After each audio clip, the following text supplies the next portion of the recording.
Je vais préparer les haricots. La tuxi haricots nanga. Déjà. Awa nati huile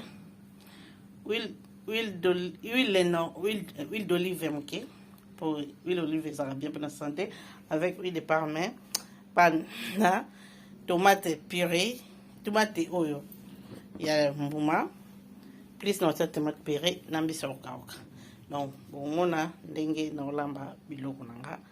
Ça, c'est des haricots d'huile, mbisa okauka. Mais ici na tiaki mbisa okauka awa na nini etoka ebela mbala moko ezala bien. Maintenant, dans ça c'est sauce nanga ya mbisi ya kokauka. Donc, il y a mbisa okauka na otia ndambo awa kuna tiaki ndambo na obakisa. Après, bon, on a vidéo nanga pai nazo salila cuisine nanga. Bon, à tout à l'heure.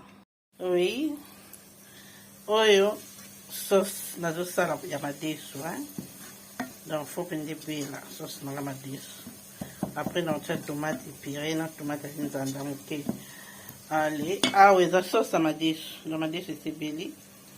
Nazo kanga na sauce na awa na nini na sauce nanga ya on a ça ya tomate bon na oignon ezate parce que na mélange oignon na ail mbala moko na madesu pour na goût ekota mbala moko comme ça allez na ça sauce tomate bongo bongo mona cuisine ya loboko ya mama na bino azai na passe partout, hein.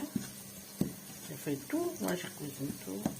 Donc, na te moto doux, hein, moto makasi, moto ya doux, quoi. Et on boumoni, et tout comme à l'imbe. Bon, après, on retient tomate nanga. Voilà ma vidéo. Au sauce nanga, yamadesu. Donc, si na zwaki mai yamadesu oyo, na soupi awa.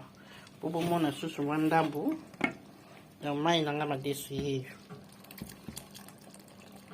na soupe na kata nzungu ya sauce à tomate nate madesu te natiki madesu à part na otia kaka sauce etoka comme ça l'air etoka bien sur la madesu esili là nazwi na kotisi yango na nzungu awa donc naoza sur la nini oyo esila bona okotisa na nzungu.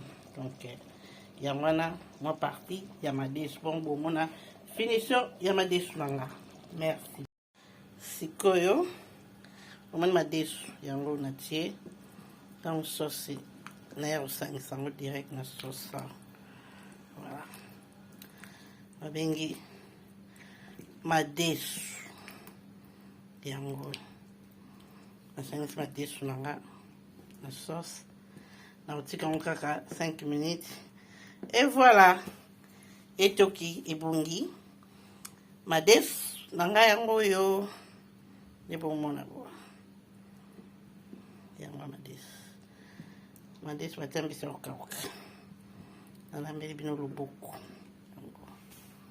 Merci beaucoup, hein. Allo ba ma follower lelo na lambe bino madesu malewa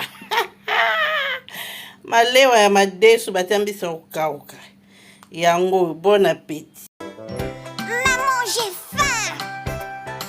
Manger, moi j'aime ça manger ce que maman a préparé. Du spaghetti au chocolat, du lait que je bois avec mes doigts. Non, manger, moi j'aime ça manger ce que maman a préparé. Du dessert, du gâteau, une